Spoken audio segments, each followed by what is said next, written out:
We are live. Hola. Welcome in, everyone, to the Couch Cooperative. It's a pleasure to have you guys here as we do a small, enjoyable one-shot of Call of Cthulhu. Because we are currently in our kind of like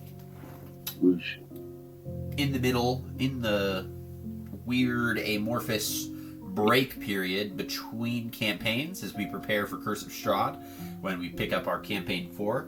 Only announcement is that next week we are not going to be streaming live, so that we can take some time to start working on getting like our character sheets ready and just having that all mapped out before we jump back into having a little bit of some fun before we get to Curse of Strahd. So next week we just won't be playing, and then after that week we're going to continue with some more one-shots until we're ready for Curse of Strahd. So just keep up for that. So with that being said, we are playing another one-shot adventure from the Call of Cthulhu Gateways to Terror, 3 Evenings of Nightmare. We've already played 2 of the adventures live on this channel, one of which we did not save the recording and put it to YouTube, so I'm sorry. But this is the first written adventure in that book, which is known as the Necropolis. So, if you are a fan of your Indiana Jones style adventures, this may be a little bit up your alley from last week's murder mystery. We'll go ahead and be introducing our investigators here in just a moment as I do a little bit of the setup. November 26, 1924. You all have been working tirelessly with shovel, spade, and trowel in the Egyptian Valley of the Kings. The sun beats down upon you as you carefully unveil the facade of an ancient structure cut deep into a cliff face, buried by the suns of several millennia. Your party of contracted labor workers like busy ants, and soon a doorway is uncovered. You stand proudly at the top of 13 steps that descend to an entryway covered by a large stone slab.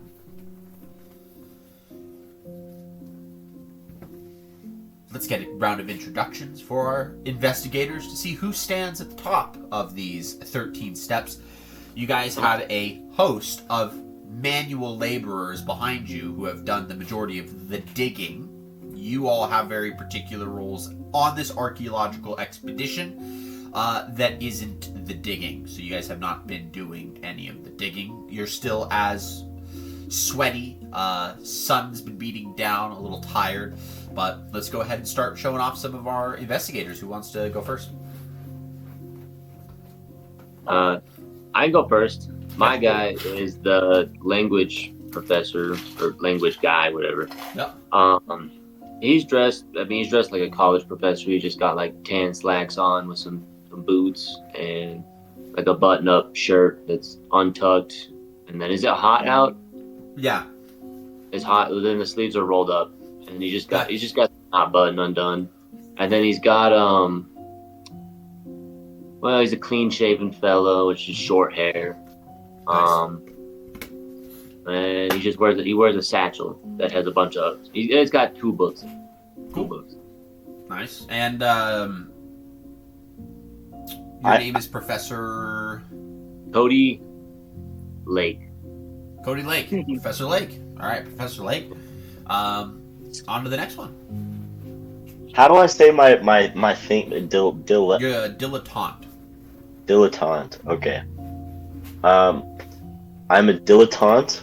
The dilettante of the group. I am dressed in a. Is this the time area? Can I still have like the nice buttoned suit, kind of with the puffed shirt in the? You know what I'm talking about? Yeah, I don't know how much if that was in the 1920s. Think like the Great Gatsby. So you'd still have kind of like your classic suits, but they're not like your modern suits. But no, I'm thinking of like almost like a Civil War, like not like the uniform, but the white shirt in the middle that's like puffed out it's a and little like puffy. I know your character's from the British Empire, so let's look at British Empire 1920s nobility. Let me see if I can find a quick image that would.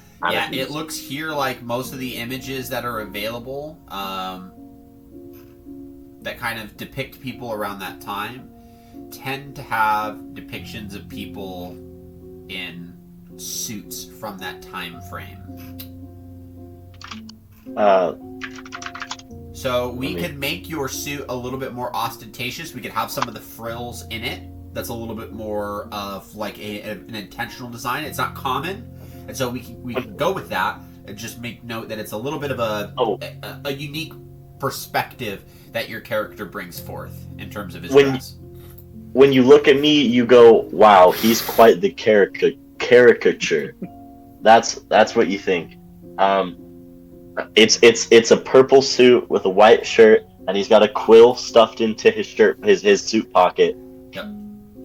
Am I allowed to have a butler like holding a luggage behind me, or are we inside the tombs? You're not in it yet, so you could have him with you currently. Okay, I'm gonna have him with me, and is this the first time I'm meeting everyone? No, you've been with them for you guys have been here for probably several weeks. Wild. So okay, and my name is George Montgomery, but everyone knows me as Mr. Montgomery.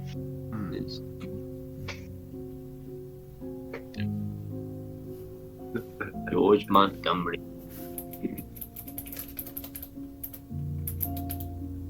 How do you spell George? George. Ever watched Curious George? I know how to spell George. I've seen Jorj before, so I was curious. No, that's George. George, that is not George, dude. That's fucking, dude. That's not George. That's a George. That dude, Jorge is not George, dude. Jorge is Jorge. That's right. That's how you spell Jorge. It is. It can be George. Right. That's the Spanish version of George. That spells Jorge. You could say George if you want. So when you're gentrifying them. Not Way to go. It's the 1920s, man. Way to go. Hey George, okay. I've seen it. I've heard it once. But I've seen it. Heard it. All right. So moving on from Mr. Montgomery, who do we got next? If you want to go, Katray. Okay.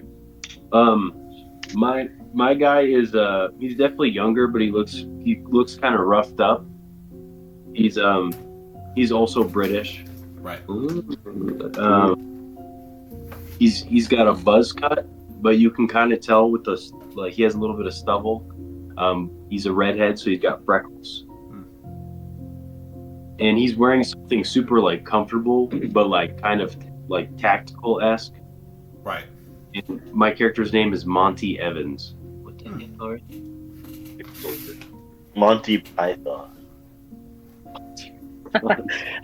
Fair enough. Fair enough. Like it. Good movies. Oh, are you done, Katray? Yeah, that's it. Oh, okay. My character is the archaeologist. She was from America. Her name is Jessica Harth, Hearth. Nice. And she's kind of wearing that African safari outfit where it's the tan shorts, tan shirt with Yes. the hat, Yeah, That's exactly what she's wearing. Like the domed hat. Yeah. And it's all tan and she has the boots that are Mondi. It's like the wild thornberries kind of a vibe, right? Yeah.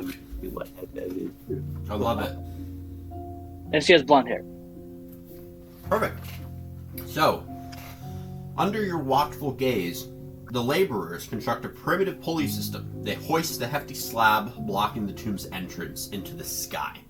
Stale air from the dark hallway invites you inside with the promise of untold treasure. You excitedly rush into the darkness. You are mere steps away from fame, fortune, and the discovery of a lifetime. As you all enter the ancient chamber, you hear a cry of alarm from one of the laborers outside. The stone slab behind you suddenly slams into the ground, and you are plunged into total darkness. And it sits in. You're trapped. I need you all to go ahead and make a sanity roll for me, please. What do we roll? Roll a D100. Dang it, dude. So is that 2d10s? Two then? Yeah, Yeah. 2d10s, and let the 10. If you have one that's a tens place, then use that to mark the tens place. Oh, I see what you mean. Okay. No. And it's for sanity, right? Correct. So you want to Okay. you want to roll lower than whatever your current sanity score is. That's what I thought. Okay, I just wanted to make sure. I rolled a 12. A 12. Okay, you succeed. So you still take 1 point of sanity loss, but you don't take any more. Okay. I just had a regular success. A regular success, so you also take 1 point of sanity loss. Wait, what would be a regular success? So it depends on whether or not you beat it by either 50% or 12%. So it's like if you roll within the first 50% of it, so if you had like a 60, from 60 to 30, that's a regular success. From 30 to 15, that's what you would call a hard success. And then from 15 to 2, or 15 to 1, that's an extreme success. So my sanity is 40. I rolled a 12. Right. So you would probably have rolled a hard success, but that's completely irrelevant in terms of the sanity roll of determining whether or not it gives you an additional, like perk, or whether or not it's needed to overcome something. So, But I still lose one? yeah, you still just lose one. And Okay. same thing with our language professor. What about our soldier? I got a 38 out of 70. Okay, you also lose one. I failed. You fail, so you go ahead and take No. 2 points of sanity loss. That's not so bad. That's so messed up. In the moment, as you try to comprehend your situations, you can't help but involuntarily let out some form of a scream to the laborers above to help to get this done, to get this slab removed. However, our soldier takes it a little bit further than that. He So- knows what's coming. It's fine. So, Mr. Soldier Man, describe to the party, if you would, what involuntary action that you deem appropriate for this circumstance. The slab has just slammed back into place, that effectively trapping you in here. You're confined, it's dark, and you don't, as of right now, you have no way out.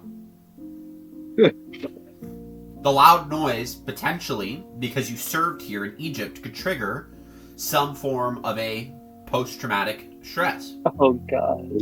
Not enough to send you on a violent rampage amongst your compatriots, but enough to show that you're on edge. What do you think would be appropriate? I think in the spur of the moment, it would kind of it would jump on him. So all you would hear is a high pitched squeal. Okay. And then you hear me clear my throat and go, oh no. Okay. And everyone's screaming to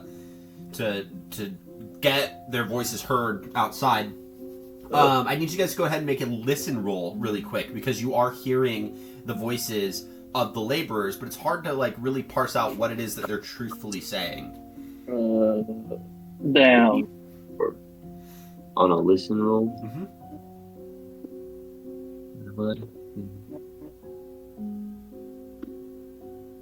So what are the numbers in parentheses next to it? That's going to be your hard success and your extreme. So, if you get below that number. Oh my goodness. Well, I failed. I failed too. Okay. So the voices are too muffled, so you can't make out anything. I had a regular success. Okay. I failed. Okay. So, Professor Lake, you go up to the slab, you listen as close as you can, and the sound of the laborers, it's chaotic, it's confusing. You think you hear as if some of the laborers are laughing, apparently quite pleased with what's happening, while others seem to be quite angry. No matter how confusing or how chaotic it sounds to you, you do know that the sound begins to fade and eventually goes silent. Does my background in like speech study give me like do I really think it really is people who are either really happy about what happened or are really angry about what happened, or that's just... You're not analyzing text. You're listening to sounds. Yeah, voices. So that's why I was curious if that would affect it or not. But like so, No. but like so, what you told me, is that pretty accurate though? Like I do. Like it does seem like they're either really happy or really angry. Yeah, it sounds like there's differences of opinions because there are some laborers that sound as if they're laughing and are apparently quite pleased with the current predicament. There are others that seem to be quite angry. And regardless of how chaotic and confusing that sounds to you, you do make note that the voices seem to fade into silence, leaving you alone. You turn around to the rest of your companions as you're kind of sitting there with this, I guess, shocked face, a face of like trying to comprehend what it is that you just heard and the recognition that they're leaving you in this tomb. And you look at the rest of your companions. When I turn around and look at the rest of them, I kind of just look at everybody and I kind of like a little bit loudly proclaim like, "Well, guys, I guess we're super alone."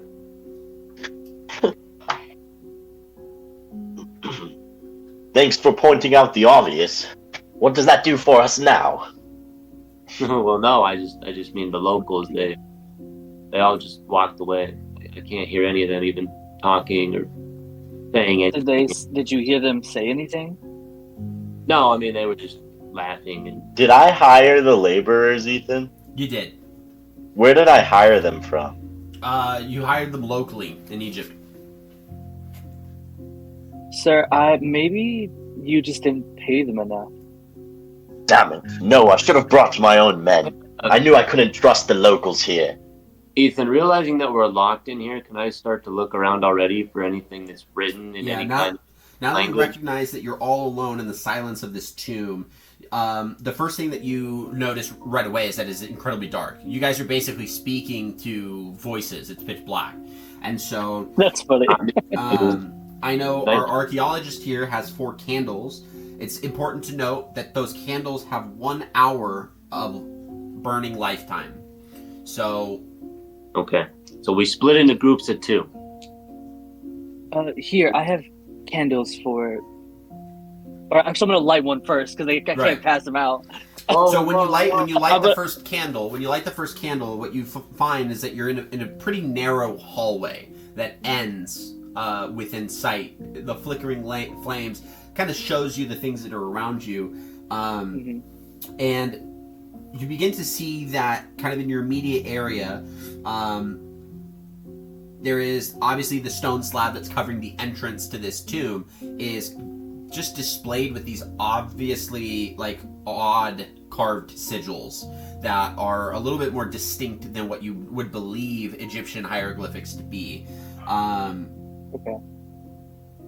You could take a look at that further, but the walls around you kind of have a little bit more of that classic hieroglyphic feel, where there's hieroglyphics written along the walls. It's about 25 feet long, and there are cracks that run through a few frescoes that are on like the further end, so they're very visible into the walls, and you can see cracks in the walls that look like they're potentially crumbling to some degree.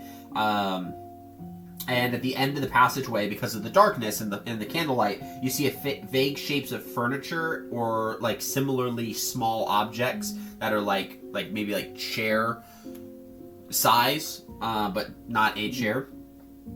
And yeah, that's what you see for right now. Okay. So, who's the first person I see? Because I'll just pass out the candles. I would say the first person's probably the soldier, and he looks incredibly... He looks on edge. I'm gonna light a cigarette. I'm gonna pull out my cigarette case and light a cigarette. Okay, Yeah. go ahead and light a cigarette. With a mat. That's funny. Come on, you're scary like that. What are we going to do? How are we going to get out of here? Well, the only way we can go is forward. But None of you will get paid if we can't get out of here. Yeah, we won't get paid if you're dead. Fair enough. Places like Look, this, you it's had second or even tertiary points of exit. We just have to figure out what pathway to them in, figure out how to open the door. I think we'll be okay. But- well, we need to be careful. It is a tomb after all. It could be riddled with traps. I Yeah, say we can. You know what? Let's let. I feel like we should let. What's your character's name, Katre? Monty. I think Monty should lead the way. Well, Ethan, I can I go inspect the hieroglyphs? because we only have 4 candles, though, we should stay together with only 1 candle for as long as we can until it splits. And if we have to split up, then we go in groups of 2 and only use 1 candle each so that we can keep the candles for as long as possible. And then also agree on points to go back to so we can all meet up if someone gets lost or loses candlelight.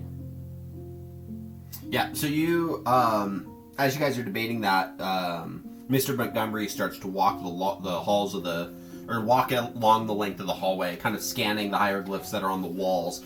There's nothing about the hieroglyphics that you see along the walls that show anything that's like out of normal or out of the natural, and they seem to be kind of classically arrayed, very typical stuff that you would see of ancient Egyptian hieroglyphs. It's the sigils on the door that were on the slab, that's on the backside of the slab. It's those sigils that are weird. Those sigils are different, and they're not like any of the other ones. But they're not Egyptian. They Can don't I go seem to inspect be those with Omar? explicitly Egyptian hieroglyphs. Well, I would say at the time you're currently scanning the walls, and so you said it was. Well, I'll just say Miss Hearth right now. You turn towards the slab, and do you have the ability to make an occult roll or an archaeology roll? I'll do archaeology. That's the only Go one I for it. have. My Colt's a 60. Okay, I don't even have colds. perfect. Then Mr. Montgomery would be a little bit better at actually checking out the sigils. So I'll say when you're done with that and you see, I'll have you go ahead and walk over so that you can make your occult roll. Okay. I got 68. My archaeology is a 70, so I passed. Right? Okay. Yeah, you make note of several limestone chips that are on the floor, which indicate to you that there was a prior excavation to yours. So someone's been here before. That's strange. Someone cooked here? Someone's been What the here. fuck, Ethan? Wait, who's Montgomery? Is that you, Gabe? Yeah, that's me. And real quick, Nick, what's your character's name? I didn't get your name. Who? Nick? Yours. Oh, it's Cody. I'm going to call you Professor. Did that name exist back then, Cody? What? Maybe. I'm just being an ass. No, it's not, dude. No, look it up. Look it up. Okay, You so wanna- at about this point, Mr. Montgomery, you walk over to the slab, now finding nothing of importance amongst the hieroglyphs. Go ahead and make your occult roll. Okay. As I'm walking up, I'd like to. What's your character's name again, Omar? You can call me Jessica since you hired me. Okay. Or Jess, doesn't matter. Heath. Have you noticed anything, Jessica? I'm going to whisper only to Gabe, or only to Mr. Montgomery. Do you see the limestone on the ground? Well, We're not the first people that were here. Someone else was here before us. do I know anything about someone breaking into the tomb before us? What? It's an unnerving idea. That's not supposed to be. What do you mean? I don't think we should. Let's just keep it to ourselves for now, unless we find further evidence that this has been. Well, I'll tell you what. That's probably how this damn tunnel collapsed on us in the first place. Could it have been, Ethan? No, because you guys hoisted the slab up. And so it seems that whatever mechanism was used to raise the slab either malfunctioned, was intentionally sabotaged, or physically let loose, or it broke. I just meant in general, like someone's been here before, so like Yeah, That's why. someone I rolled a could be trying to 68 sabotage out your of work. 70. Oh, Okay. dude, me too. The sigils on the stone slab are sealing sigils. You see these on things that are... These sigils are placed because they're designed to protect and ward against stuff. Because this is a tomb, you imagine that it would be to protect against tomb raiders, basically. And these are the sigils deeper into the tomb, or the... No, these are on the This is slab. the sigil- the slab door And that we that closed on we us? just investigated. Yeah. Definitely good. Ironic, huh? These are sigils of warding, or to try and keep people out, and sure enough, the doors have closed on us. Funny how the world works sometimes. Well, sir, I personally don't think it's anything superstitious. It could have just been another lucky archaeologist. If I was a superstitious man, do you think I'd be paying us to go in here right now? It's merely ironic. Fair enough. I don't believe in that superstitious crap either. I'm glad we can agree on something there. Does anyone have a language Egyptian hieroglyphs? No, but I have language Egyptian. You probably hold up. Oh, sorry, no, I have No, Arabic. Not bad. no, mine's all Germanic. Not Egypt. Arabic is what they speak in Egypt, right? Egyptian. They speak Egyptian?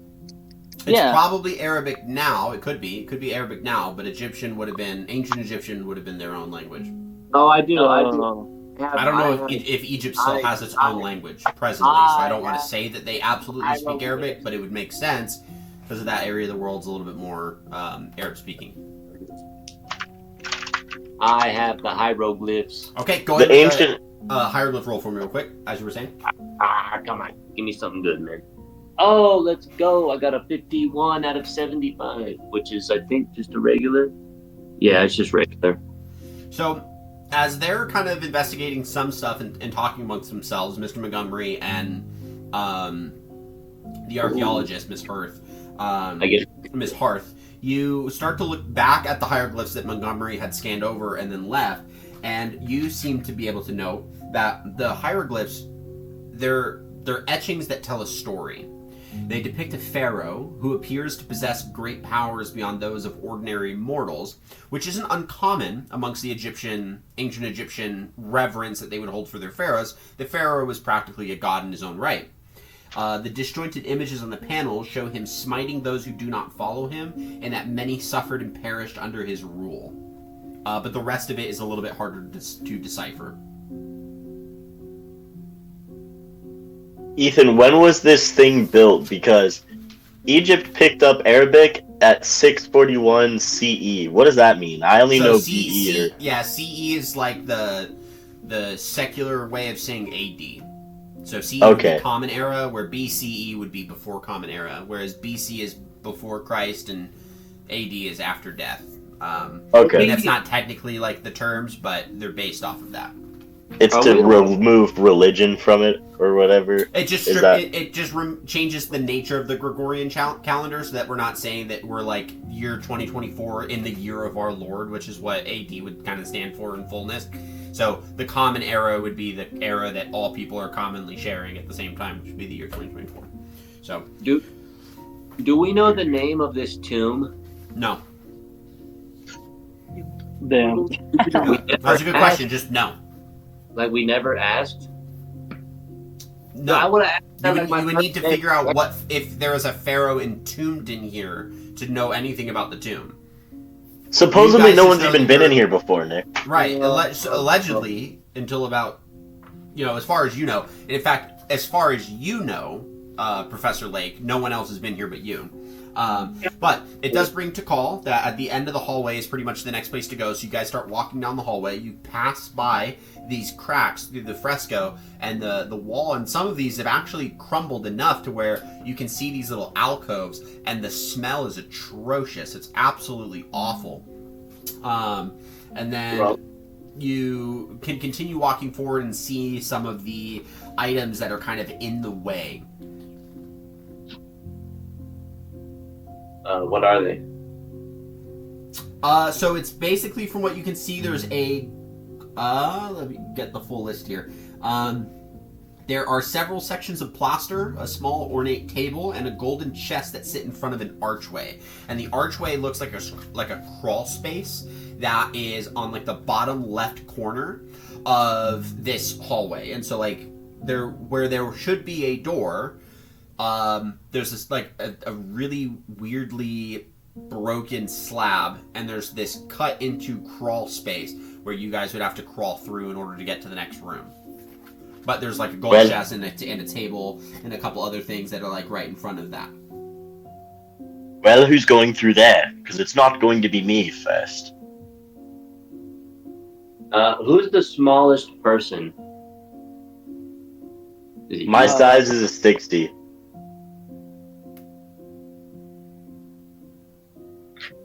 I don't know where my size did. I didn't. My size, it might be you. Can you put where's my size? You and who are this? We have the same size. I'm the biggest. All right, I guess I'll be the damn. one to do it. I guess I'll be the one to do it. Send the guy that knows how to speak all Professor, the. no, Professor, if you insist, I can go. No, I'm gonna go to put myself through that little crawl space. Okay. Yeah, you easily are capable of crawling through it, and you being the first person to crawl through. Was the candle passed off to him? Yes. Okay, so you take the candle with you, and so you guys can see a bit of the candle light that goes through the crawl area, so that you guys have just a little bit, like a really small bit of light at your feet. But for Professor Lake, you enter into this room that is filled to the brim with stacks of treasures that reach almost to the ceiling. You see couch, a set of chairs, tables, stone tablets, statuettes, musical instruments, tapestry, vases, sealed jars, bowls, ostrich feather, fans, chests. You see a chariot made of gold that stands in the northwest corner of the room along with a rowboat. To the east, a huge stone slab blocks an archway to what is probably another chamber. On the other side of the slab are two large statues that seem to stand at guard. Across the room to the north is an open archway that leads to yet another room. And it is evident that the plaster wall that seals that archway has been utterly demolished, and that the bits of that are lying scattered around the floor. Can I tell what it looks like destroyed it? Like, was it like cut apart, or it just No like idea. It looks crumpled. At about this point, our other investigators, you begin to hear the sound of churning stone and rock, and it becomes quite alarming to you, more specifically to Monty, who recognizes that this is a good sign that a tunnel is about to collapse.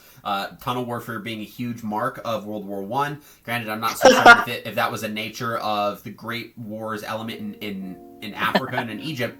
So you immediately tell everyone, we need to get through this, we need to go through right now. And you do. So one by one, you immediately run through as things start to get a bit hectic, a little bit scary, and even more a little nerve-wracking. And you roll your way through until you're all inside of this antechamber, and the tunnel behind you collapses. Damn. I didn't realize fucking Catre was here for his tunnel expertise from the war, dude. I thought he was just a soldier, so he's like, yeah, he's well equipped. He's like a survival guy. Not that the motherfucker's got tunnel expertise, dude. Trench warfare specifically was a hallmark of World War I, and so some parts of those trenches would be tunnels. And with the advent of tank combat, he'd probably have a good idea. I don't know. Did we hire a dwarf, dude? What the fuck? No. Not in the slightest. He's not in the mountains mining for hard stones. Okay, so you guys are all in this antechamber. All the treasures that I've described, you guys see. This is the opportunity of a lifetime. All of your hopes, dreams, and riches will be fulfilled in this room. There's so much treasure to be claimed, but that's not important until you can find a way out. So are there like gold coins and stuff too? You could probably find some in some of the chests that are scattered around, but there's or not like is there a piles golden of gold goblet? coins. Is there like a goblet or You something I best can not grab? touch it. You best. Oh no, I'm grabbing a piece. There's not a goblet that you could see.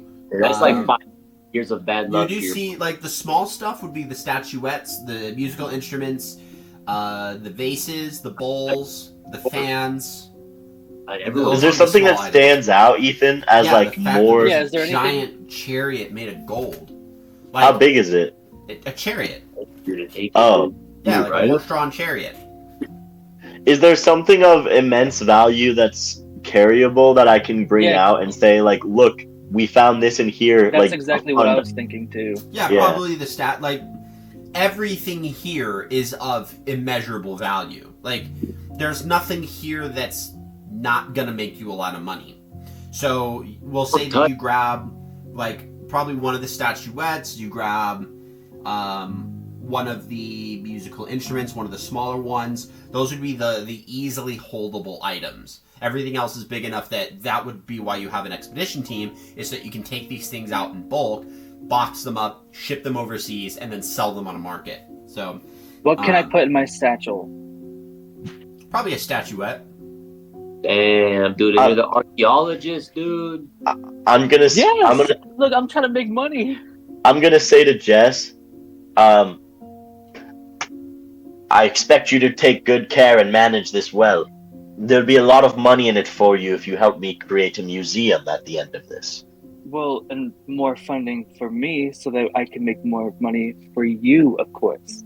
Sweet. But as an archaeologist, I'd expect you wouldn't want any of these items to be stolen for personal use, that you'd want them to be put on display. Of course, but I would at least like to have credit. Of course, credit where credit is due. That's the least I could do for your work. Perfect. Then that I being have said- no complaints. Perfect. With that being said, I have 3 rolls that I want you guys to make, but obviously, based on the rolls, I need you guys to decide who's making them. So the first one is an archaeology roll. I'll do it. No. I think we leave that to our archaeologist. Alright. The next one is an appraise roll. I'm assuming Not that me. this dude would be good at appraising. I've got arts and crafts. No, you don't. I do. I got arts and It very crafts well could 30. also be the archaeologist. So this could be 2 for Omar to make. Oh, I do have a praise too, yeah. Okay. And then spot hidden is the last one. I have that as well. I have a 45. Mine's Yeah. 50. Let me look at mine. What's mine? What's mine? If we leave all of the rolls to Omar, there's no way he succeeds Everybody all has of them. except for Omar. Omar. I know. I feel like I might fail like 1, hopefully. Or 2, maybe 2. Bro, All right, I'm I'm done. gonna No, it have- doesn't I'm change gonna the have odds the you 3. roll. I'm gonna have the 3 other characters make the spot hidden roll, so that we can get a little bit more opportunity for success there. But we'll start with our archaeology roll first. Oh, okay. Come on. Come on. Woo! 53. I pass. You immediately can know that none of the items in this antechamber bear any resemblance to a known period of Egyptian history. So it's not like you can look at these and say, oh, this must belong to the Tutankhamun era, or this belongs to the Cleopatran era. Like, you can't pinpoint a specific era. Go ahead and make your appraise roll. Okay. 49. I pass. The gold items and stone tablets that are stored here would command an incredibly high price in private sales. So you can tell right away that you're dealing with a lot of really, really expensive items. And then let's get our other 3 to make a spot hidden roll. Ooh, This is like perception. Habibi. I got a 12 out of 45, Ethan. You're, Nice. You guys both succeed? yeah, Hell yeah. I succeeded as I got a good. I think I got a better success though. Probably. What do you Um, mean? Fortunately, 12 there's out nothing of that like an 45. extreme or hard is needed for. So both of you guys take a quick look through the room and find that some of the items have been broken. And it appears as if someone had moved through here rather quickly with little regard to their surroundings, and as a result was recklessly destroying a couple items here and there. With that being said, there's only 2 ways to kind of focus your attention. There's a closed stone slab on the eastern side of this room, and a destroyed slab archway that leads to a room to the north. Which way does the pathway that the guy scurried through lead to? Yeah, which one You is can't that? you can't see footprints. There's nothing that indicates where a person went. It just indicates that someone probably walked around and was just really reckless about what they moved through. The things that fell or shattered, is there how much dust is there on them in comparison? I want to look at the dust and see if any, Yeah, because if it broke, then dust would have fallen off of it, and it wouldn't be as dusty as like the yeah, like we like wanna other see how stuff in recent here, it right? is. I would say that would require an archaeology roll. You can ask me. I'll be willing to Oh. do that. What is it, Jess? Yeah, or Um, Miss Hartford, whatever you want to do. Jess, I'm not sure if this is in your expertise, but are you able to tell if how recently this might have been broken? I mean, I can try. You said roll an archaeology roll. Yes. Okay, that's good. 27. So that was a hard success or easy. I don't know which one it was, but What was the number? because it says 35. It says 35 and 14, but I rolled a 27. Hard success. So Okay. you don't have anything that would indicate how long it's been since someone's been through here. Damn. Sir, I honestly I don't know. It was a stretch. You're all right.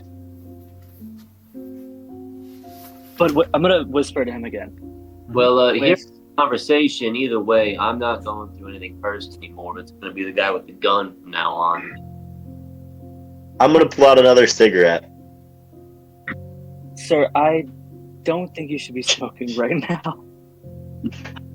How can you expect me to not smoke right now? This is quite stressful. Yeah, and the doctors say it's good for your health now too. Right. But Yeah. sir, if He's I He's a can tell professor. You should No, listen to the I'm professor. Sure, but Mr. Montgomery, I'm gonna whisper to him. With all of these items in this room, we can make a lot out of in private sales with these items. Yo, Ethan, do I hear that? Make us listen.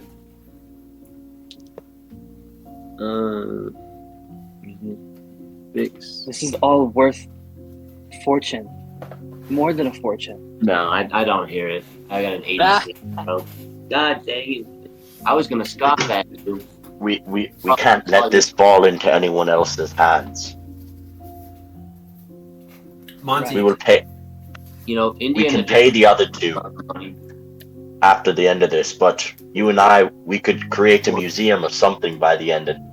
Let's not worry about that now. Let's get out of here. We need to make sure Yeah. we can make it out of here live. But I agree. Perfect. Monty, as they're all speaking and you're not keeping yourself into the conversation, you're on edge. You look over at the stone slab door that is closed and get a look at it. There's these two statues that stand next to him. And at a closer look, as you actually take the time to kind of look through it and look at these statues, there's one on the left and the right of the door. A shocking realization is that they're not made of stone, they're not made of brass, of clay, gold, or any other type of solid material, because they were once made of human beings. These statues are people, mummies, mummified remains that were impaled to stand into the place that they're set in, upright. And if that isn't gruesome enough, their heads have been replaced. One with that of a crocodile, and the other with that of a jackal. I need you to go ahead and make a sanity roll for me, please. I mean, that's pretty cool, bro. What no sanity roll about that That's one. not pretty cool. That is pretty creepy, though. Yeah. Dude, you should have seen what I saw. Dude, they had 3 little skeleton babies holding hands in Italy, dude. That's sweet. Were they running in circles singing "Kumbaya"? What'd you roll? It was like they just had a different view on it, I guess, back then. I don't know. What'd you roll, Monty? Wait, can I use my luck to pass Yeah. it? Okay, I'm gonna use 1 luck to pass. Okay. You take no sanity loss. You're used to dead bodies, so this doesn't phase you. Nice. One thing that you do know immediately after that is both of these guards are holding weapons. And you kind of get an eye of them because you're pretty good with weapons. Now you have to remember, in the Great War, melee weapons were still somewhat used. So, war sabers, shovels were starting to get introduced into the weaponry. The crocodile-headed man wields a bronze Egyptian battle axe, and the jackal-headed man holds a sickle sword, which is known as a kapesh. Both weapons are in relatively good condition per your assessment of them. Showing little tarnish of age. I'm gonna pick up the battle axe. Okay, you guys see it turn around as you guys are whispering about the lucrative nature of this find, and see Monty ripping a battle axe out of the arms of one of these statues, and kind of tossing it between his hands really quick to get a feel of the weight before he gets a good grip, and kind of does a small little practice swing with it, and then kind of keeps it in hand. And then puts his gun back in his holster. The lizard head guy? Lizard head. Crocodile head and jackal. So there's only one way to go, and that's going to be into the next room, which is to the north, through the destroyed rubble. As you guys walk through the room, you can tell that compared to the antechamber you just came out of, the room is modestly filled with religious artifacts. The walls are lined with 3-inch high funerary cones made of clay. On the southern and the northern walls, you guys are on the southern side, are 2 large murals, while at the eastern wall, which is to your right, is a shrine on which stands an inverted 5-foot-tall golden ankh. Hundreds of golden tendrils reach out from this symbol. While the tentacles are motionless, they nevertheless give the impression of movement and are distinctly unsettling to look at.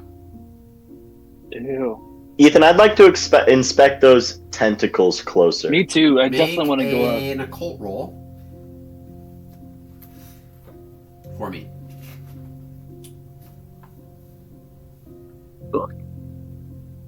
This is weird. Let me look. Fuck. I'm gonna use 4 luck points and make it an extreme success. Okay. You notice that the ankh is a symbol that represents life. However, the inverted aspect of the ankh and the fact that the reaching tentacles are on this fixture speak of a willful desecration and a malign intent. Against life? Mm-hmm. We are in a very dark place right now. Whatever they worshipped or practiced before was not good. Yeah. I can tell by this. No, keep going. Oh, I can tell by the the ankh here and the tentacles wrapping around it. It's quite a masterful piece, to be honest. That's the ankh. It displays life at its truest form, with the tentacles behind it, grasping it, pulling it, blatant disrespect to life itself. That's what I see. Now, there's a large mat that lies at the shrine's base, on which sprawls a human skeleton, clothed in decaying tatters, beside of which is a satchel and a small sack. I guess I'm going to kind of disgustingly, go for the sack. Okay, that sounds fucking weird. No. Why? Don't clip that. I said there was a Don't sack. clip that. I'm not. You're fine. You're okay. If I say I'm gonna disgustingly go for the sack. I mean, yeah, it's a little weird because you added disgustingly, but it's by a corpse. I understand what you're saying. It has just a double sus to it. It's fine. You're good. The small sack that's next to the body is filled with gold and bronze jewelry. So it seems to be some of the personally collected items that whoever was here. This may well be the guy who was here previously. But the body isn't it's just a decayed body. It's not It is a human skeleton, completely decayed. But it's not placed here as we put this here intentionally. It's No. someone just kind of died here. Mm-hmm. This is not good. Does it look like to anyone else that this man was meant to be here? It's all skull and bone. Or That maybe he got stuck down here too. I'm gonna look at the. I say that to you all. I wanna point to his satchel and say, well, it also looks like he got weighed down by his belongings. You know what I mean there? Do you want to grab the satchel? Feeling with about any of this. I haven't even looked too closely at anything. I think we should just observe and find a way out, because we can always come back. I'll check the satchel too. Okay. There might be clues in here. Some way to get us out. When you open the satchel, it contains a trowel, a flask half filled with very disgusting smelling water, a German passport, a stick of dynamite, and then a leather-bound journal written in German. The passport belongs to a Sasha Karner, born August 2nd of 1880, who resides in Berlin. Can I look through her passport and see the other countries she's visited? Yeah, visited places like Italy, Greece. What I can't remember if Turkey is a country at this time. I think they might still be the Ottoman Empire. I could be wrong, but like the modern day Turkey area, and then a couple places in northern Africa. Wow, I can't believe. Wait, how old? How long ago How old is she compared to like when was she born? Since it's 1926, Sasha is 46. Sasha's a guy. 40 Sasha's not a something. woman. This is a man. Oh, Yeah. Sorry, I forgot we're in Germany. And fair enough. And so he is 44 years old. He would be. Okay. He would be if he had died this year. 80. This is too recent. This is quite interesting, but terrifying. This man here. Look, do I know that Nick's character is German? You know that he is a professor of Germanic languages, so this would be right up his alley. I'm gonna hand him the passport and the personal journal. Look, someone's been here. They should be 44 right now. This is. I keep looking to the side because I like in my head you guys are right here, but I'm gonna work. You don't need to explain. I got you. Look at this. This is terrifying. Can you read his journal? Is there something in there at least? Fuck. Wait, what else was in there besides it was the journal, the water. Oh, it was the dynamite.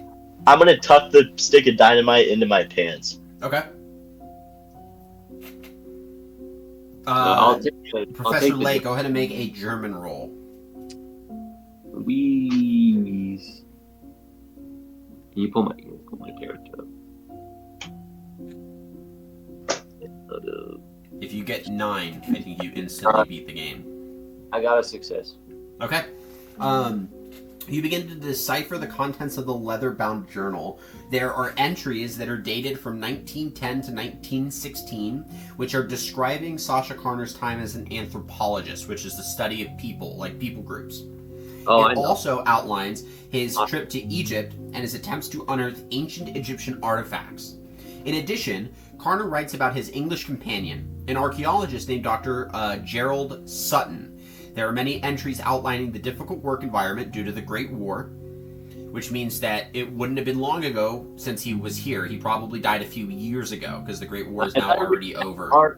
As I read about Gerald Sutton, I want to call that out to Monty, because he's a fellow countryman who served in the war like you. No. Oh.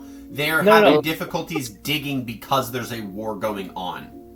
Yeah, Sutton was These guys were not serving in the archaeologist. war. They were facing problems with their archaeology because there is a war raging. Oh, sorry. I thought you meant he was a serviceman. No. Good question, though.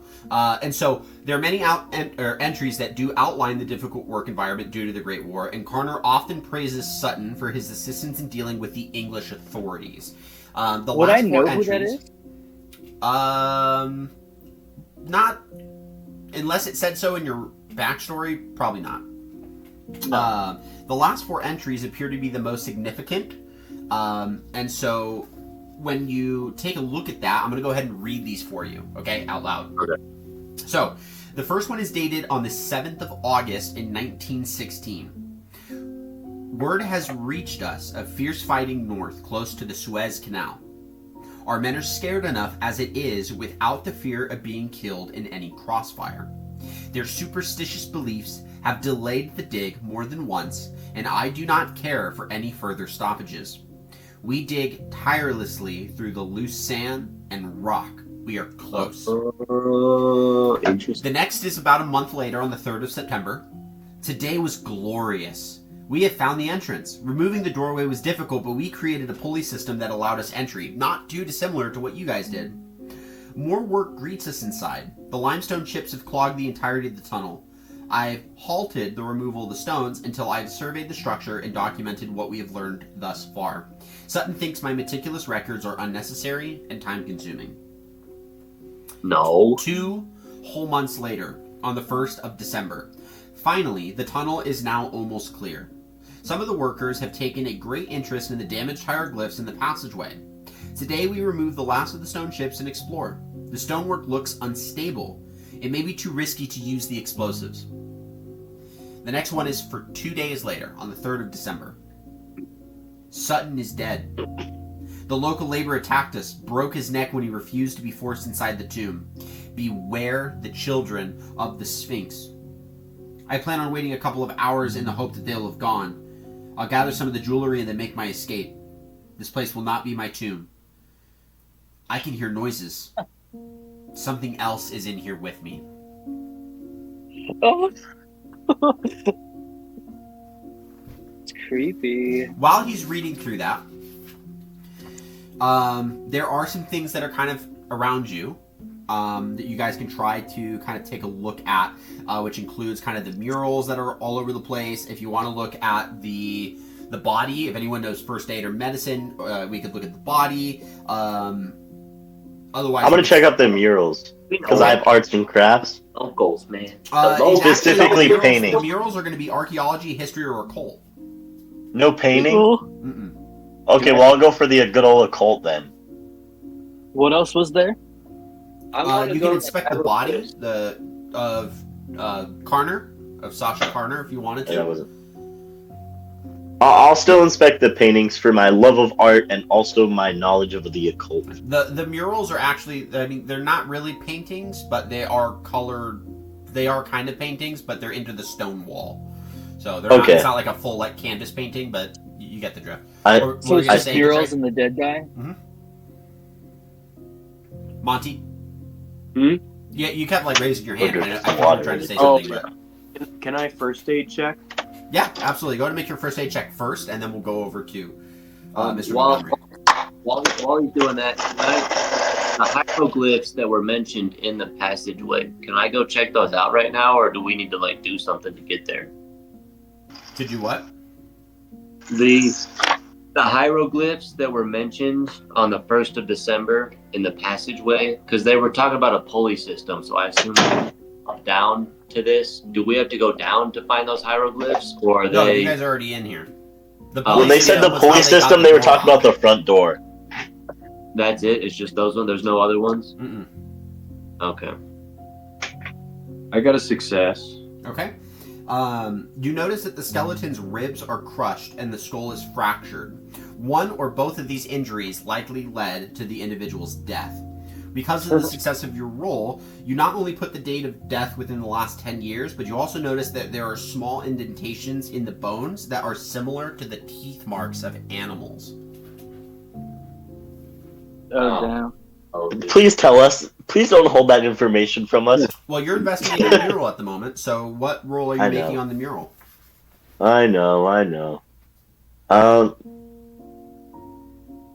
I fail. just say "oh no" again.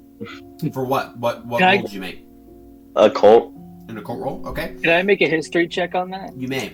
So the mural on the southern wall, while you're making that roll, depicts a large painting of a smiling black-robed pharaoh that holds an oversized set of scales, on which a heart is being weighed against a platter of dead animals. A kneeling figure with the head of a wolf has a chest wound that is being stretched open by two small men. There are some hieroglyphs below the painting. I got a critical success. Okay. With your success in history, you identify that the kneeling dog-headed figure may be the representation of an Egyptian god. Either Anubis or Set are good options. The scene shares similarities to the weighing of the heart ceremony, where the gods judged if a person could enter the afterlife. You also believe that the deceased animals on the scales are representations of other powerful Egyptian gods. Thus, the image may be a form of ceremonial perversion or outright desecration. The mural is blaspheming the Egyptian pantheon, which is very weird if this is ancient Egyptian, for them to turn on their own gods in this painting, or in this mural. Ethan, I'm gonna push the roll. There's nothing else to be gained from that information. So Omar got it got all. all of it. Yeah. So Yeah, there's no can need to I? worry about When you pushing were it. explaining that, can I have explained that Yeah. as you were saying? Because Yeah, I don't. you're sharing you're sharing that information, and after Okay, you're done good. sharing that information, we'll say that's when Monty gets the opportunity to share about the teeth marks. So you explain that there's teeth marks, and then that also gives Professor Lake enough time to recognize, read through the journal, know what he's kind of talking about, and then have those 4 last entries. Dude, you can just call me Cody, man. You got a fancy title. I'm gonna respect you. Bro, do you live in California and fucking surf on the weekends, dude? Dude, No. He's a professor at No, where is it? No, yeah. Cody Lakes. at Cambridge, dude. Oh yeah, he's in. Cody California. Lake sounds like he's from Anaheim, California, who goes to Disney when it's not good to surf, and goes to surf when it's not good to go to Disney. How'd you know, dude? Yeah. There are other hieroglyphs, Egyptian hieroglyphs, on these walls if our professor wants to take a look at them. Otherwise, there's one last mural to look at that might help give us a clue as to how to get out of here. I mean, I'll just quickly glance at them because I already have a preconception that it's probably just like a description, but I just want to confirm that. Yeah, go ahead and make an Egyptian hieroglyphs roll. I'll look at that last mural. Okay. I'll follow Jess. Okay. It's a 10, so that's actually like a hard success. I Okay. think. My hieroglyphs are a. Fuck man, let me pull it up. Are you sure it's not an extreme one? Extreme success. That is extreme, yeah. Perfect. Oh, that's So- what it's extreme, not critical. Might be. You actually are able to fully translate the writings that are on the walls in this of a specific section. That's really, really important. And so as you begin to decipher this, it reads, "The trial has been passed.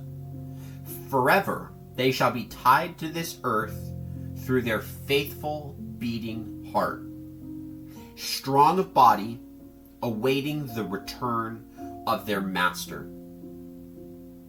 And because you got an extreme success, there's something that's so unique about this phrasing, as if this is something you would say in the finality of some form of a ritual, in which the recipient of this ritual, this person being tested, has succeeded, and so therefore, something about their heart is an important element of this, about their faithful beating heart. You can't tell what, but you know that has some significance as to the result of passing this trial. And you look at the original mural of this, of the oversized scale of which the heart is being weighed against a platter of dead animals, and there's, again, that's where you notice the kneeling figure with the head of the wolf, and has the chest wound as if something had ripped out his heart to put it on the ceremonial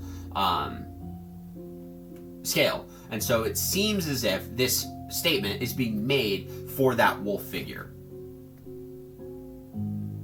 Damn.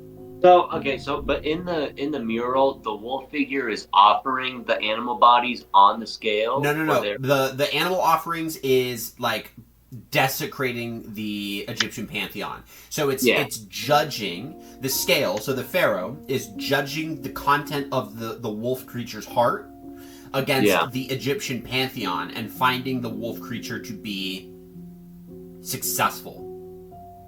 But because of the bodies on the scale, right? The bodies on the scale resemble the Egyptian gods. Okay. So the person is being judged better than the Egyptian gods. That's why it's blasphemous. Damn. But what does the pharaoh represent? Do we know? That Can is we an tell? incredibly good question. You would need to make a Cthulhu Mythos roll to determine that. Wait, what do you mean the pharaoh? Like the the black pharaoh on pharaoh. this?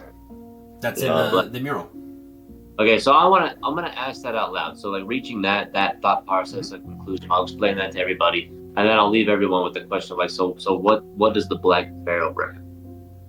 Any of you guys could Can I make that an roll, occult but check? it's a Roll it. Cthulhu Mythos. Yeah, I don't. What even does that do? I don't have so- Cthulhu Mythos. Okay, so if you guys don't have Cthulhu Mythos, I believe it means that your number is at a 5. Yeah, it has to be high 5 enough to what? To roll it. succeed. No. Yeah, I don't even have it. How's a 94 sound? Does anyone have? No. Well, I'm gonna roll because I have my roll for the last mural. I'm gonna grab a different D10 for the other. Wait, so Ethan, so I can roll that, right? I can try. Hold on. You can try. I gotta figure out what you have to try to beat.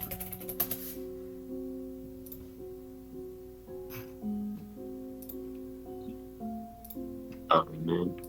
Roll a 1. So sad. Roll.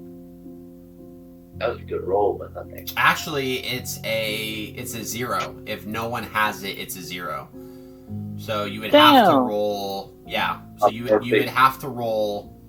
A 1 in 100. Yeah. Or is no, the- just a 1. You'd have to roll a 1 or a 0. Dude, guess what's 0, all 0, zeros. 1. Or You'd have to roll. You What's- 1 in what's 100 triple zero? chance, dude.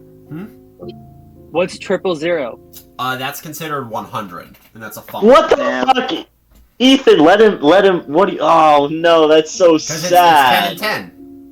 But the odds of a fucking 100 and then needing a 1, dude, that's so sad. Let me check then, just to make sure. On a percentile dice, what is a 000?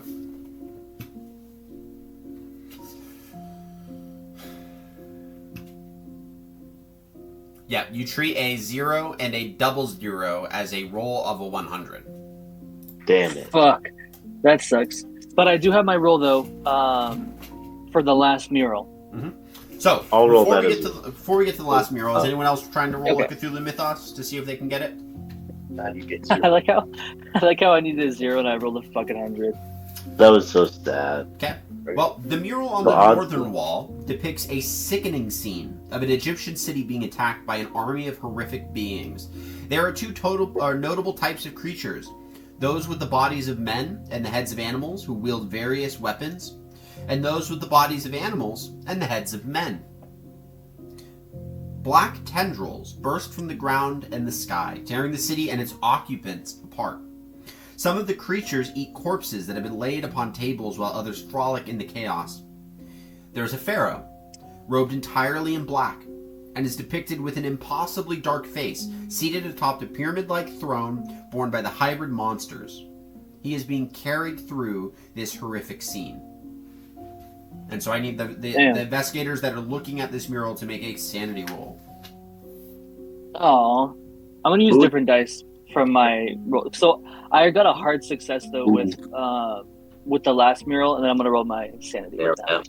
And at this point, your first candle is officially dead, so you go and light your second candle. Alright, Also, I failed my sanity. Okay. So, failing a sanity roll, you're going to take a D3. So, let's go ahead and roll that real quick. So, you take 2 points of sanity loss. I got an extreme success on the sanity roll, Okay, you just take 1. and then for the mural occult, It's crazy. I got a success.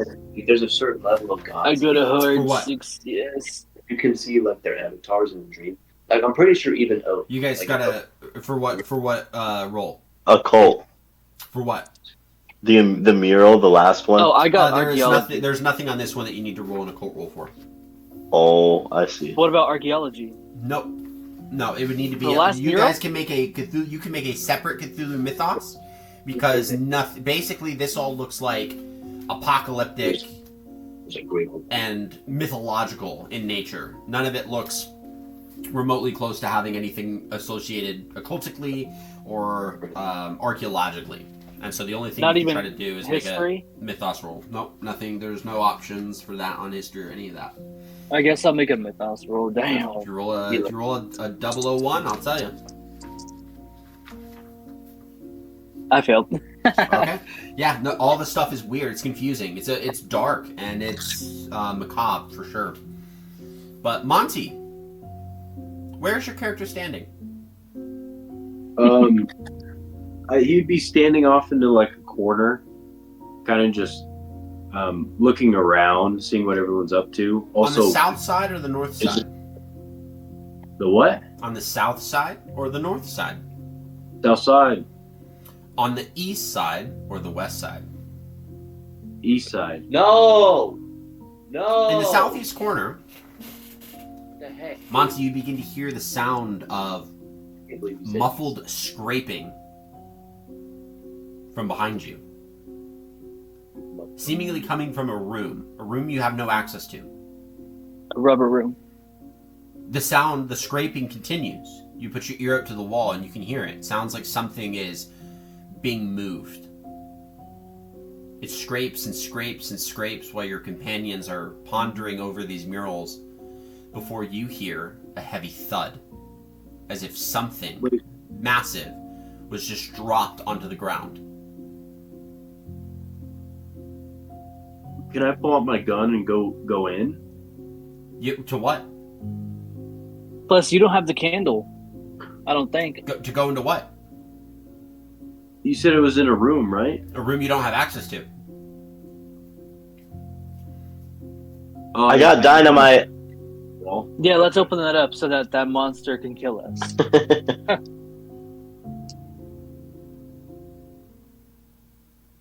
What do you do?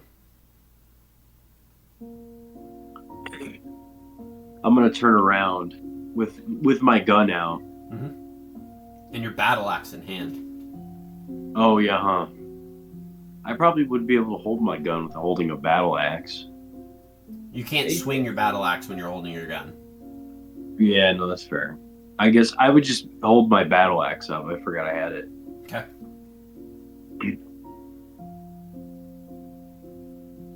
Guys. There's something fucking behind this wall. As he says that, you all kind of look over, like, quizzically, like, huh? You're like, what is Monty talking about? And as you turn, you all hear it. The sound of a loud clang. As if something is slammed into a wall. You see, through the destroyed entryway, dust fly into the antechamber. You hear another crack. This loud... Something try to break through? I'll give you guys a brief second to figure out what is it that you would do in this immediate moment. I grab the stick of dynamite. Okay, you pull out the stick of dynamite. I shove it into the hole that he's banging on. What hole? Or where is he banging from? You could go check. Probably the stone slab that was in the antechamber that was closed by the mummies. Okay, I'm gonna go check. Does it sound like it's coming from there? If you walk up a little bit closer, it does. I'm gonna put the stick of dynamite. You're gonna put the stick of And dynamite? I'm gonna light it with a whisper match. to you, like, no. There was a note that, well, you actually didn't read it. You did not read that note. So you see as he pulls out the stick of dynamite, and you all would notice that he takes the dynamite and walks forward with it. And begins to walk up to the open antechamber. This is a little extreme. We did read the note because it said it was dangerous to light explosives. No, the inside. professor read the note. We don't know. I didn't know. Sneaky boy. Professor Lake, do you say anything about him pulling out an explosive? No, I don't see it. I froze where I was. Bro. Yes, Nick you is an absolutely agent of see it. chaos, dude. Nick is a fucking agent of chaos, dude. Yeah. Nick said, I don't see the him pull out sound of the the loud fucking clang stick of drew all of your dynamite. attention. So you're all looking at the entryway, and you see as Mr. Montgomery pulls out the dynamite and runs up to it. Listen. I'm not thinking straight right now because I already said I didn't feel good, and now there's this weird shaking, trembling. So I've literally frozen in fear and shock. Yeah, but you don't have like an insanity on you right now. All right, You're still fine. in full control of your sense. As you set the dynamite down, I'll proclaim. I'll say, hey. Before you light that, the note did say that he was nervous about setting explosives off because they'd done so much of it. The integrity of the cave was all compromised. I would think about that. And we've got an axe right there and a gun. You should probably pull a gun out though. I don't know why you pull an axe out. You're right, I'm not thinking it's probably an earthquake, but we do need to get out of this room quickly. There's no way out. Yeah, we can hide. You either can fight or you can hide. I'm gonna hide under a rubble. Me too. I'm gonna hide, yeah. Okay. Wait, not rubble. I'm just gonna hide. But like, Ethan, my hiding is going to be more focused on hiding from like rubble falling from an earthquake rather than hiding from something. I mean, the logical. Actually, no. The book said there was something down here. Fuck it, I'm hiding. Okay. Make a stealth roll. Sorry, Nick. I didn't mean to interrupt you. No, Monty, what are you doing? Trey was saying he couldn't fight it, but I told him that the logical guess is that it's either locals or wildlife, so he's got it. You can help him if you want to grab the other weapon. Me? Yeah. A freaking. I'll grab the other weapon. Professor? I thought you were hiding. Dude, I would. Listen. I failed at hiding, Ethan. Listen, if one of the people. You're still at this hiding. party You just was one of my you're good at it. if it was one of my students, God I would damn feel the urge to fight to protect them. But I am the one who needs protection in this situation. Okay, so what would you like to do? Would you like to also hide? I would cower in fear. Okay, go ahead and make a stealth roll. Nice. I'm gonna use 13 of my luck points. Can I do that for myself? Yeah. Mm-hmm. Okay, I'm gonna do that. Alright, I changed my mind. We don't hide. It's not gonna work. Yeah, I hide. Ethan. Sorry, Nick. What were you saying? I succeeded my hide. Mm-hmm. Ethan, I'm gonna use 46 luck points Damn! To succeed on your okay. to hide. All right, spend them all. All right, Monty, what are you doing? Are you gonna stand out in the open?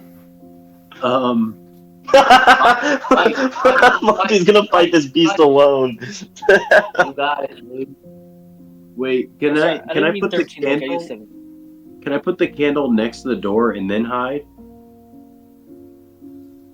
So we can see what it looks like when it walks in? You really risk it getting put out when the dust goes flying.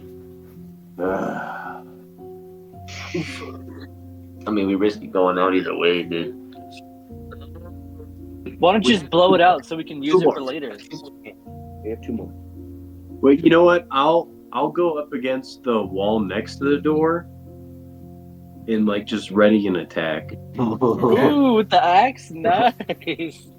Everyone's hiding except for Handle in the middle of Monty, the who's ready for whatever breaks through so that he can fight to keep you guys safe. Another Monty, crack. my hero. Another one. Before finally, and the stone slab gets knocked over. It's cracked. It's crumbling. Dust goes flying into the antechamber, and a large, deep, growling sigh.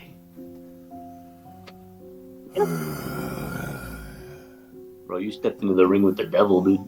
Monty has his back up against the wall, the battle axe in his hand, and is like looking to the right while this creature is walking out of the room that he was coming from. You see the snarling snout of a wolf It's the making wolf. its way forward atop this obscenely humanoid body. The abomination that stands before you is a huge muscular man draped in decaying linen. Its skin is slick with pus and bile, which pours out through large open sores. Its head is that of a large African golden wolf, whose eyes glow red with a burning and maddening hatred for all life. It crouches down on all fours, sniffing the air, growling as it kind of walks along on its two legs, and then emits a blood-chilling roar. Because you took the opportunity to prepare an attack, by the time it makes the roar, I need you to make a sanity roll. And depending on whether or not you succeed on this, I will allow you to make your attack. Oh god. Or not. Bro's about to all of his luck. Dude, good luck. I imagine that everyone else is looking while they're hiding, like trying to see it so that they can stay hidden. So I will need sanity rolls from everyone else as well. Damn it. Okay. Can you use luck on a sanity roll? You can. Can you Oh, use nice. your Okay. Use all my luck. dude? I It's worth hard it. succeed. Okay, you only take 1 point of sanity loss. When you Failed. Okay, so you take a d6. I also failed. Okay, that's a 3 for Hearth. Me? Yep. Okay. And a 6 for our professor's language. Our professor of No. languages. So with a 6, you get an involuntary action Ah. because you took more than 5. And so you begin screaming in a foreign Germanic language. As you're screaming, you're screaming for help. You're screaming for your Wait, life. how did he fail so hard though? Because I you just- took too many points of sanity damage. If you take 5 or more in a single bout, then you get an involuntary action. Mama, No, but how did he get that? Like, cause I failed too. You failed, but you Mommy. took 3. Me and That was a German. roll. So Mommy. it's a d6. For you, I rolled a 3. For him, I rolled 5. Oh, I see. Okay, never mind. Or for him, I rolled 6. So as he begins screaming, Monty, what'd you roll? I failed. You failed. You better hope I don't roll a 5 or 6. Where the fuck are your luck points? No, I rolled a 3. I rolled a 3, Monty. you're lucky. You're lucky, Katray. Appreciate it. You hear Professor Lake screaming in this Germanic language, and the monster is going to immediately start to try and run out to him. But you were lying in wait for this, so I'm going to give you your free attack before we run Let's into go. an initiative segment. Yeah. He's lucky. He's lucky it hasn't hit 1930s yet, because he'd be screaming a lot like fucking Hitler right now if we were in that era, dude. It's Fair enough. it's Fair been- enough. It's been If a this was decade. 1930s German, it would be a little. I mean, it's technically the same language, but he's speaking in a Germanic language, not the German language. So it's like a little bit more I see. ancient. I'm also a red-blooded American. All right, I would have fought Hey, for the right. it's 1926. The Nazis aren't a thing yet, so there's no red-blooded Americans right now. I mean, there's a Yeah. lot, but there's not like hey, we beat the Nazis kind of. I tell you what. There's no like we dropped 2 atom bombs types of Americans yet. Hasn't happened. Well, that's the second one. We fought the Germans in the first one too. Right, but you didn't fight the Nazis in the First World War. You just fought Germany. Yeah, it's the same thing. That's different. That's like, hey, we kicked that different. country's butt. But America wasn't in the fullness of the war. The British and French took the majority of the damage. Yeah, I know. Yeah. We were the big homie. We just showed We up. honest, yeah. Help. We were like, All right, roll your attack. Yeah, well, Roll your attack, Exactly. Monty. right. What's the things for America? Is it brawl? The big stick or whatever? Yeah, do you have like fighting with a weapon? Yeah. Well, yeah. I have fighting with a knife and then fighting brawl. Yeah, it'd be it technically is considered fighting like axe. So if you don't have it, it should default at about I think 20. What? If I'm right, let me check. Yeah, where did everyone's camera? Well, I have fighting brawl, and that's 25. Let me check. 20. Because my fighting brawl's a 70. Right, but that's I'd with rather your push this fists. motherfucker.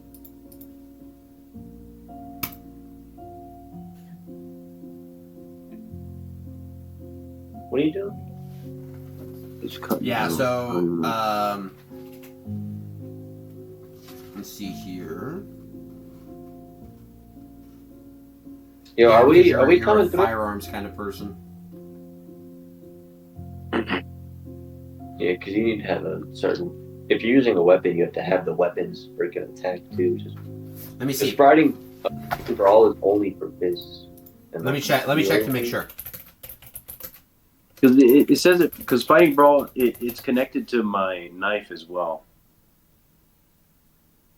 Yeah, but that's not a battle. Yeah, the minute that you use a specialized type of weapon, it's at 25%. Okay. Man. Yeah. Wait, would I be able to just switch it to my knife? You could if you wanted to. I mean, you risk doing less damage, but I'll let you do it. I mean, it'd be a fucking 20 to hit compared to my 70. So, Yeah. yeah, Shoot I'd him. rather do the knife. Okay.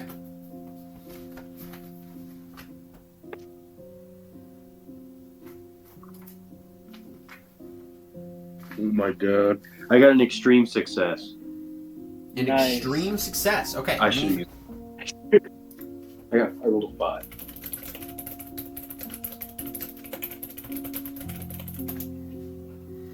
For an extreme success with an impaling weapon in combat, I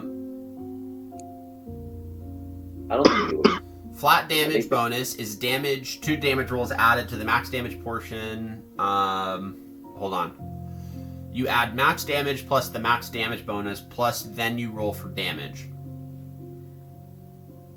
Wait, what? If you roll an extreme success with an impaling weapon in combat, you add max damage, so whatever's the max roll, plus the max damage bonus, plus an additional roll. 4 damage. Oh, so max damage roll would be 8 plus max damage bonus, which would be 12. So and then my base roll. 20 plus the roll. No, his Oh, damage yeah. bonus isn't a 12. Huh? Your damage That'd be bonus is nuts, not a dude. 12. Your damage bonus Dude, a is 12 be damage 4. bonus in No, Call of it's- Cthulhu? Oh, It's a D8 for my knife. Right. I'm just saying. No, what I'm saying is, Nick was asking as if it was a 12 for the bonus, and that would have put you at 20. So Oh, you're at 12 currently. You have a D8 to roll. yeah. You could still get a 20 though. Close. I got 19. Dang. 19 Nice. points of damage. Yeah, 19. Damn, you one-shot it, dude. How do you want to do it?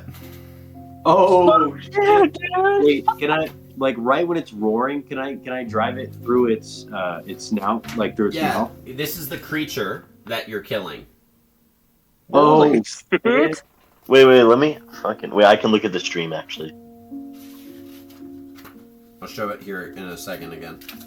oh my god! That's Wait, how did you do 19 points of damage? Because he basically crit it. Dude, we're like a dynamic. Oh, there's basically no stream delay. It's like a second off. I know, it's nice. Scream for my life. Yeah, so this creature lets out this blood-curdling roar, this howl, actually. And it's like this... And you get that opportunity when his throat's up. So you just, like, ram that in there and slice that bitch open? What a dumbass. Well, I want to drive down, like down into his, like through his snout and his mouth. Yeah, I don't know if there's enough space for that. Or is he too big? Is he too big? He's a little bit too big to get on top of him. So you Okay. get an opportunity when he's lifted up, when he's got his back raised, and he's Oh, got I his see throat what you're exposed. So you can get right up in that jugular and fucking cut that. Yeah. So yeah. So you Ready. take the very quick moment. So you have the battle axe in hand, and looking across it, you get a really, really like interesting idea.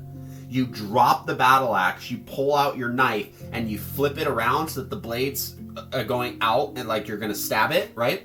And you stab it into his throat as quick as you can, and then as quick as you can, you start to kind of run so that you can drag the knife kind of through the soft flesh that's of his throat, and it opens, and you just hear this like as blood starts going through, and he's gurgling on his own blood, and then the creature starts to like buckle and like claw out recklessly in pain as it's dying in these death throes, And so you immediately go over to grab this battle axe, just for good measure, lift it up, and raise it and slam it into its head, effectively cleaving the skull into two, and you leave the battle axe into the body.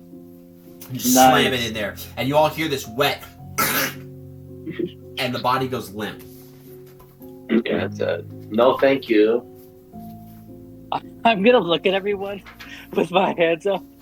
What the fuck was that? Yeah, I'll step out too. I'll be like, there's bad feelings about this place. Can I roll an occult check on the creature? No, you would have to do a Cthulhu Mythos.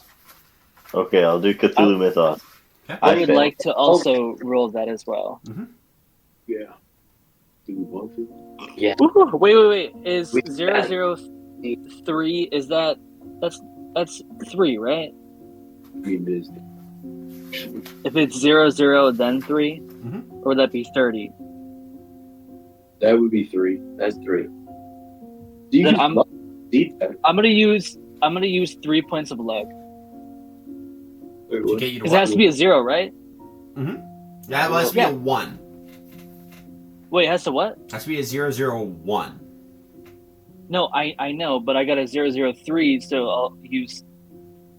Oh, then 2 points of luck. Okay. You Maybe it was draw a comparison between the creatures that are on the murals in the annex room, which was the more like religiously affiliated one with all the big murals, the spooky ones, and this creature that lays at your feet. And with the journal, it marked a name, which was the Children of the Sphinx. This must be what they're referring to. This abominable hybrid of man and beast as that child. So we just killed like a child of a god? That's tough. That's a really tough one to like discern. You just can make it a note that this is probably referring to those creatures that you saw in the murals, which seem to have been servants of that black-robed pharaoh. There's nothing too much about a comparison as to if these are children of gods, but they're servants of something dark. So yeah. How did you one-shot it? Was that because you picked up the weapon, the ceremonial weapon? Is that why it did so much damage?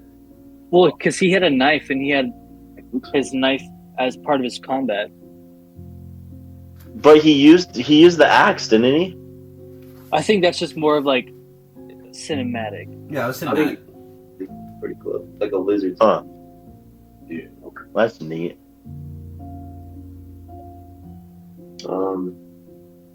So obviously we should probably go through the door that thing busted open, but Yeah. the guy with the gun should go first. Just saying, since you've already killed one, you know. I'm being confident, Monty. Okay, Monty walks in, and as you walk in, Monty, you walk into a small, well, sizable burial chamber that fits what was a recently closed sarcophagus, which you now link as the scraping sound you heard earlier and the loud clang, which was the sound of the sarcophagus being opened from the inside.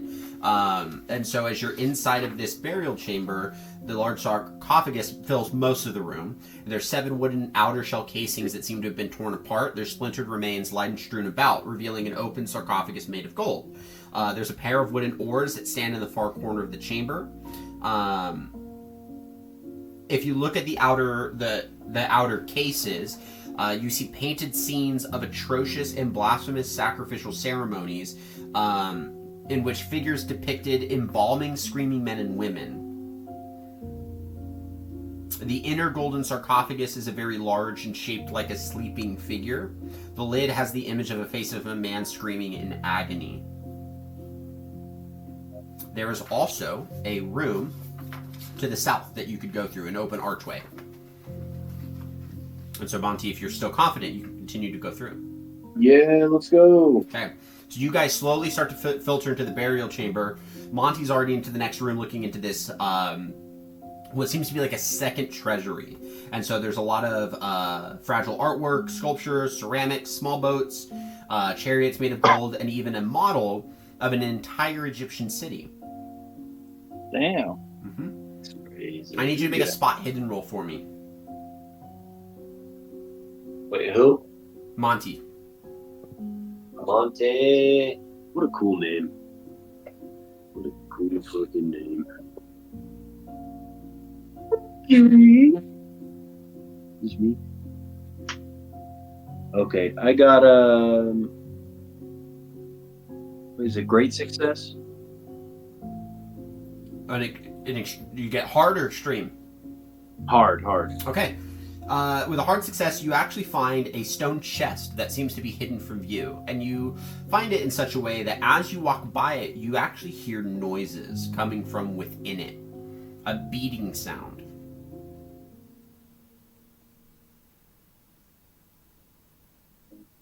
Oh, no, dude. Don't do it. Don't open it. Don't open it. Wait, like what you said? A beating sound, like a beating heart? You're gonna touch the yucky. Dude, what if that's the monster's heart?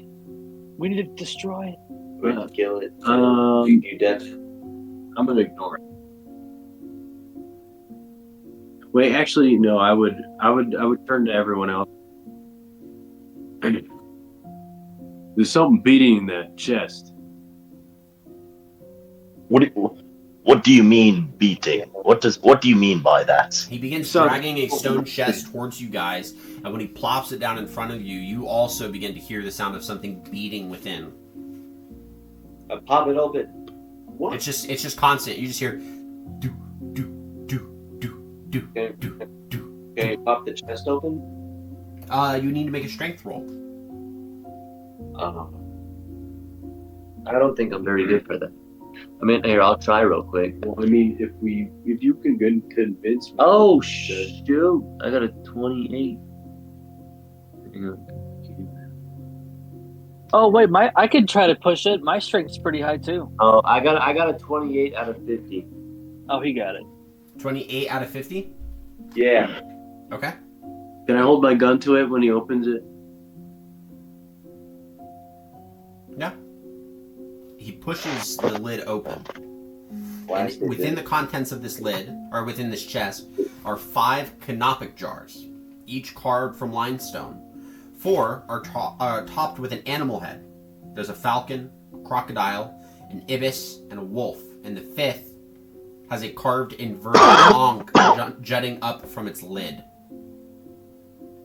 Oh, which is that same thing that we saw earlier in another room, right? Mhm.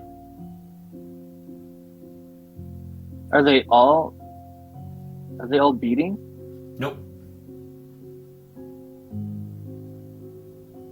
What was the beating noise? It's Ugh. since you're the one that's by it, you would probably mark it out as the one with the ankh. Can I grab that one? You do. You pull it out, and you can hear and even feel a distinct pulse, like a heartbeat.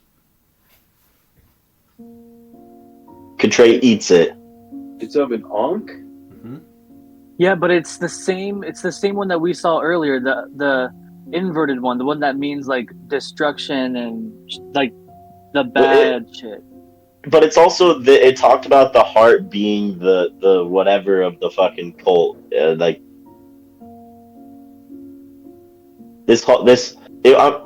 Omar's probably right. Where if we destroy this heart, it'll probably get rid of whatever fucking evil power is down here. Or it could release something even darker. That's what I'm afraid of now. Yeah, I think we. As you guys are pondering, you all begin to hear from behind you, probably from the antechamber, the sound of scraping, as if something is getting up from laying down.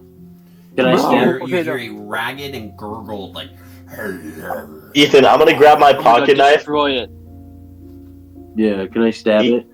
Yeah, I stab so at him. You Stab it with him. You uncask the canopic jar because you have to open it, and inside you see a beating heart. You take your knife and you plunge it right into that fucking thing. And as the heart stops, within a bit, the sound of the abomination ceases. again. I was right. Is there hearts in all of them? No. Drink the blood from the heart, Canopic Katray. jars are typically used to entomb the internal organs of he who's been mummified. So you probably have other types of organs in those jars, but not. Obviously, there's only one heart, so. What the hell? I don't want anything else that grows. Did Is we there really any way just? out of here? Not that you guys can see. But fortunately, you guys didn't have to lose your dynamite while attempting to fight off this creature, because there was one of three possible outcomes. Either the creature kills you all, you guys, in a last-ditch effort to kill the creature, knowing that you can't let the creature get out if shit hit the fan and you started killing people, you could have exploded the dynamite recklessly, causing the whole thing to cave in and ensuring you all die. There's technically four options. The creature could have accidentally knocked some serious damage into pillars, causing the whole thing to fall. You all die. How does that happen, Ethan? Well, it would have potentially been a problem had Katray not come out of with his knife and one-shot it. So there's that. And because you guys still have your dynamite, it does have a conclusion option in which you guys carefully use it in order to make a way out from the original stone slab. And you check through that small crawl space and find that while some of that passageway had collapsed, it wasn't enough to fully impede your passageway. You'd only thought so in the moment because what else could have happened, and no one ever checked to see if that was the case. So you guys are able to make it back into the original passageway, make your way to the stone slab door. You carefully blow up the dynamite, causing the stone slab door to open, and you guys make your way out into the sands of Egypt with a boatload of treasure. Yeah, and a pistol loaded for the locals. Because your laborers have kind of abandoned you, you guys are a little... We should fire them. You're a little strapped. We should do more than fire them. You're a little strapped. They're But it's already not just that fired. your laborers abandoned you. It's that you're the second person that they've abandoned. This is seemingly a site where they offer things. And that's a little bit more concerning. So you guys Oh, gather... so they offered us. Well, they offered Karner. They tried. And his note said that they killed Gerald Sutton because Oh, he didn't you're want to go right. in there. They were forcing them into the tomb, and they were going to close What them in. And so what when if we Gerald tell didn't want to them go, that they we broke killed his that neck thing? and said whatever. But Karner was left alone. What if we tell them that their shit's dead and they don't have to worry about it anymore? Well, that's an option. They might not be happy about that. You have no idea. You don't know if you can trust them. Oh, What you know for That's true. certain is that you can grab as much items as you can possibly carry on you. So all the small stuff, the jewels, the coins, the things like that. You open up some chests to find all that, which you can. And make it back to the U.S. Embassy or the British Embassy so that in Egypt, so that you guys can go back to your country, your home country, and then alert international authorities that there's some shady stuff going on in Egypt and have them get with the Egyptian authorities to get it kind of figured out. But that concludes the tale of our intrepid investigators in the sands of Egypt who survived the abomination known as the Child of the Sphinx. Woohoo! Congratulations, guys. Great stuff. And that was fun. That was a little fun. A little bit more combat-y than I thought it was going to be, which is kind of cool. Oh, you mean the combat where Katray one-shot the monster and then yeah, I nothing didn't else know you were gonna happened? do that. Yeah, it was a little bullshit. That was I'm actually gonna be pretty completely cool. honest. He has less health. He had less health than the bigger creature you guys fought last week. So I was like, oh, maybe it'll take like a couple rounds. But I was so confident you guys are going to beat him because I think the idea is that you fight him and then he wakes back up and you guys are like, oh shit, what do we do? But I gave you guys enough time to find the Canopic jar. I wasn't going to be too much of a stickler about it. I'm pretty sure there's probably some keepers like, oh no, get that bitch back up right away. So yeah, you guys survived the night, which is great. So that's what we'll go ahead and call things here for tonight. We'll be posting this up. We have a new playlist on our YouTube channel. It is a playlist dedicated to one shot. So specifically right now, we have uploaded on that YouTube channel in that playlist our Develvian one shot, which was the homebrew that I did into the Plight of Seraphim. And then also last week's, which was the Call of Cthulhu one-shot that was titled What's in the Cellar. So we'll have this one, which is the Necropolis, up probably sometime tomorrow, which will be fun. And outside of that, we'll just keep you guys in the loop. We will not be live next week, just so that we can get started on character sheets for Strahd. We still have to make characters a bit more fully, but if we get our character sheets out of the way first, then we can at least fill in some extra time with some other one-shots, which we are planning on doing. I think what we might start with is some battle brawls. If you guys are willing, we could do some stuff like that, where you guys fight each other to the death and see who's the superior fighter. Or I could try to find something that is... I could try to find something. If you guys want me to find another like one shot that's a little bit more specific, I can find something that's not too difficult for me to do, and we can get that all figured out. But we'll probably try our best to stick with pre-generated characters to make your guys' lives easier in the meantime, as you were going to say. And I think it'd be fair to say, leave a comment if you like the Call of Cthulhu and you want to see more of it. Correct. Our last Call of Cthulhu video has 37 views on YouTube, while the other it's fairly inconsistent, but that's one of our highest view videos within the last. It is our highest view video within the last 6 months, 7 months. The Call of Cthulhu one. Yeah, 8 months. The one uploaded a week ago is actually our highest view video. Right now, it's at 37 views in total for what we've gotten so far. I mean, wait, Ethan, that's literally our highest viewed video. Wait, besides our first I was gonna two. Say our first campaign has like the first few at 100, which is great. How'd that one get a fucking 100 views? No idea. That's kind of cool though. Too. I know, yeah. And so yeah, Curse of Strahd I think is gonna be a little bit more fun in terms of traction, because it's a campaign that everyone really, really, really loves.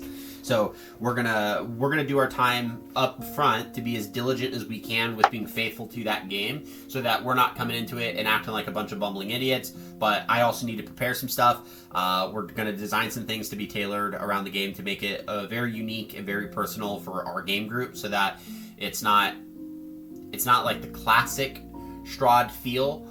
It's going to be the classic Strahd feel made personalized for this character, for these characters. So I'm going to do everything I can. I won't be changing the story. I'm just going to be ensuring that the fullness of the story is wrapped around these 4 adventurers. So that's going to be fun. So look out for that. We will not be live this upcoming Monday, so we will see you guys in 2 weeks minimum, and we'll kind of keep up with what it is that we're going to be doing. So we hope to see you guys in another video. Thank you guys so much, and we will see you guys in a few weeks. So have a great rest of your time. Make sure to stay safe, tell people that you love them, serve people with humility, especially in times like these where we just see a lot of people get grumpy with each other just so quickly. Find a time over the next few weeks to be loving, generous, and compassionate to someone that you don't know, and allow that to guide your week. But without further ado, that was deep and emotional, wasn't it? I was just gonna be a smart ass. I'm sorry. Oh no, you're good. Without further ado, we'll go ahead and get things wrapped up for the night, so that we can all get tidying up and getting on with our nights. I hope you guys have a great rest of your week, and we will catch you guys in the next one. Everybody, adios. be nice.